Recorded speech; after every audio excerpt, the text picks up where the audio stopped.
안녕하세요. 수의대생 뱀미입니다. 안녕하세요. 서초 M동물의료센터 이나영 원장입니다. 이번 영상은 강아지와 고양이 사료의 차이점에 대해서 원장님께 여쭤보겠습니다. 제가 사실 궁금했던 게 가끔씩 길고양이들 먹이 주실 때 그 집에 있는 강아지 사료를 줘도 되냐고 여쭤보시는 분들이 계셨거든요.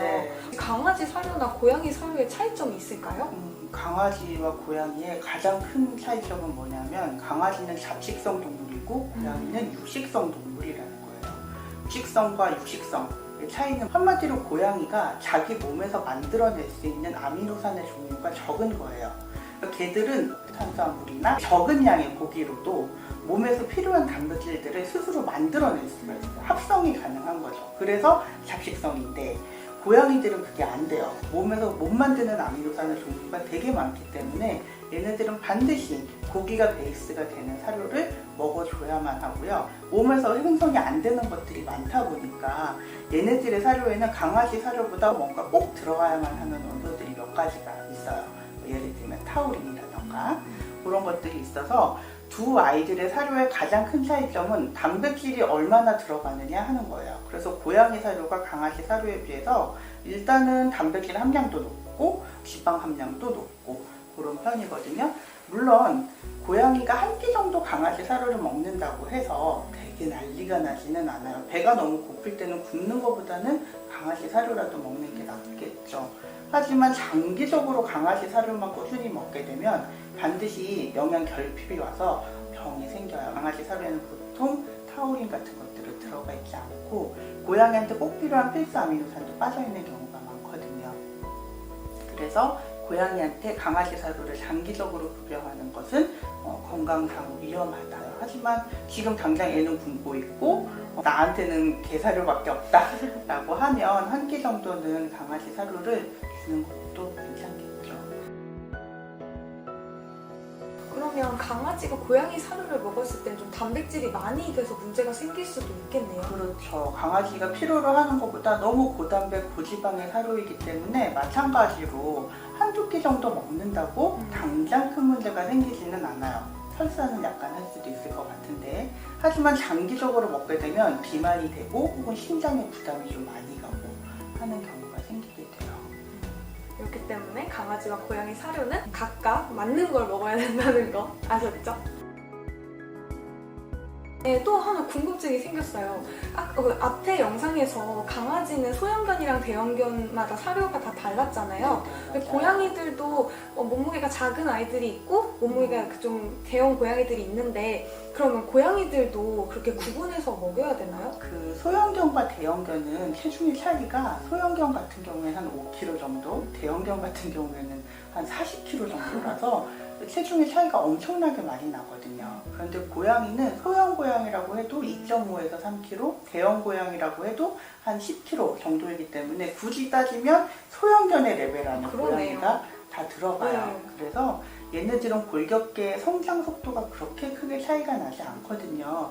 단 고양이들 중에 유난히 영양 요구량이 높은 애들이 있어요. 움직임이 너무너무 많은 애들, 이런 경우의 아이들은 조금 더 열량을 많이 필요로 하는 경우가 있거든요. 그래서 품종에 따라서 사료가 나오는 경우도 있기는 해요.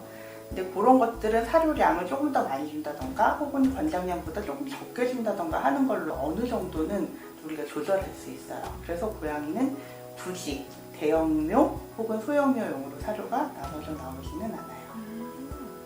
그리고 또 한 가지 더 궁금한 게 있는데요. 고양이는 육식동물이잖아요. 그렇죠. 그럼 탄수화물을 먹으면 안 되나요? 그런 건 아니에요. 고양이한테도 일부 탄수화물이 필요하기도 해요.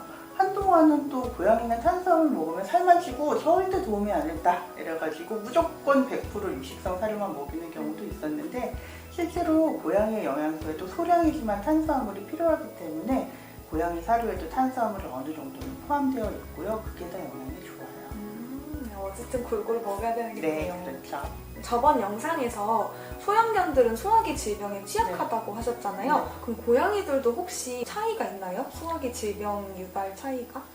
고양이들 같은 경우에 생각보다 강아지들에 비해서 소화기가 조금 더 예민한 편이기는 해요. 그래서 사료의 입자 모양 같은 거에도 되게 민감하게 반응하는 애들이 있거든요. 사료 자체가 뭐 나빠서라기보다는 그냥 사료 회사들마다 입자 모양이 조금씩 다른데 그 모양이 달라지는 것만으로도 애들이 먹고서 토하는 경우가 있어요.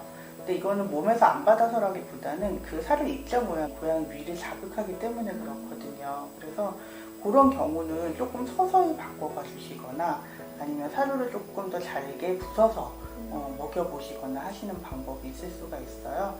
고양이는 위장 자체가 개들보다 더 작기 때문에 한꺼번에 많은 양을 먹지 않고 소량씩 먹으면 그런 문제들을 조금 줄여줄 수 있어서 개들보다 한 끼에 먹는 양이 적어야 해요. 고양이 보호자들이 그래서 자율급식을 하는 편이에요. 제한급식이 아니라 제가 말 네. 잘못했네요. 네. 자율급식. 네, 자율급식을 해야 소량씩 자기가 네, 필요할 그렇죠. 때 먹고 또 이따가 좀 이따가 와서 또 먹고. 근데 그때 사료를 주게 되면 어쩔 수 없이 한꺼번에 많이 먹는 경우가 생기거든요.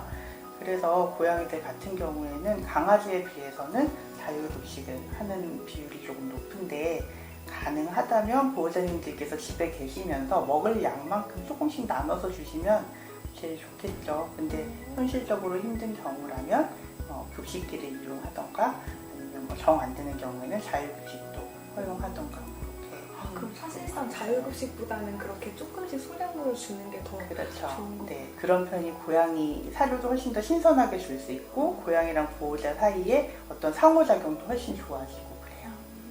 오늘은 강아지 사료와 고양이 사료의 차이점에 대해 알아보았습니다. 다음 영상에도 여러분들이 궁금하실 만한 주제를 가지고 돌아올게요.